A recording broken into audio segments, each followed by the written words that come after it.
Mrs. Wobble the Waitress. Mrs. Wobble was a waitress. She liked her work, the customers liked her. The only trouble was she wobbled. One day, Mrs. Wobble wobbled with a bowl of soup. The soup landed on a customer's dog. Mrs. Wobble got told off. The next day, Mrs. Wobble wobbled with a roast chicken. The roast chicken landed on a customer's head. Mrs. Wobble got told off again. The next day, Mrs. Wobble wobbled with a plate of jelly. The jelly landed on the manager's head. Mrs. Wobble got the sack. Oh dear. Mrs. Wobble went home to her family. Mrs. Wobble cooked her tea. The children tried to cheer her up. "Cheer up, Ma," they said. "You will find another job in another cafe."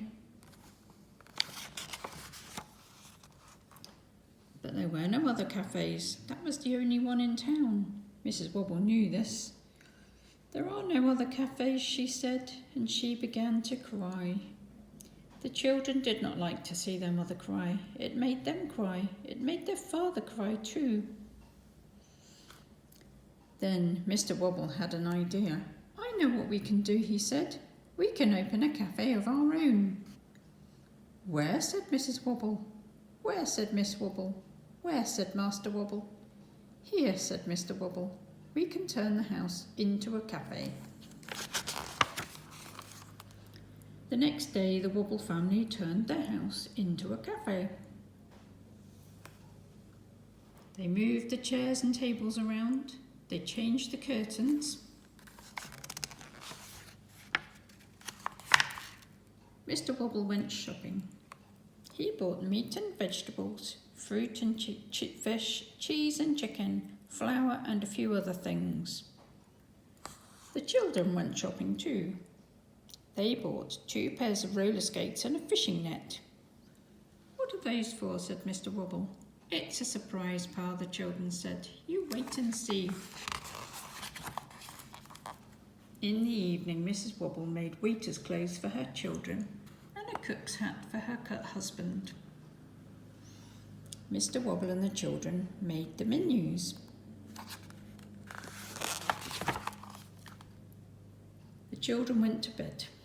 Mr. and Mrs. Wobble stepped outside. They looked at their new cafe. "It's the big day tomorrow," Mr. Wobble said. "We're going to make our fortunes." "Yes," said Mrs. Wobble. "The only trouble is, what if I wobble?"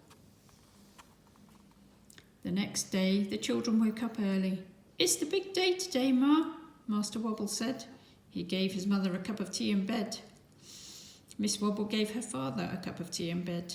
"We're going to make our fortunes today, Pa," she said. After breakfast, Mr. Wobble began cooking. Miss Wobble and Mrs. Wobble laid the tables. Master Wobble went round the town with a sandwich board. The first customers arrived. "Oh dear," said Mrs. Wobble. "What if I—" "Oh," Mrs. Wobble wobbled with a bowl of soup. "Help," said the customer. Miss Wobble skated to the rescue. She caught the soup in another bowl. "That's clever," the customer said. Mrs. Wobble wobbled with a roast chicken. "Wow," said the customer. Master Wobble skated to the rescue. He caught the roast chicken in a net. "Hooray," the customer said.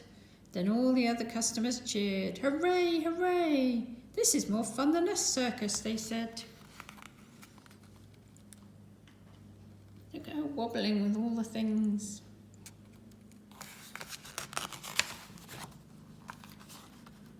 That night, Mrs. Wobble counted the money. "It looks like a fortune to us, Ma," the children said. Mr. Wobble gave them a hug. "And we owe it all to the famous juggling waiters," he said. The next day, there was a big crowd in the street. The people had come from miles around to see the famous juggling waiters. The children peeped out. "There's a big crowd in the street, Ma," they said. "Yes," said Mrs. Wobble, and she began to laugh. "Now the only trouble is, what if I don't wobble?" The end.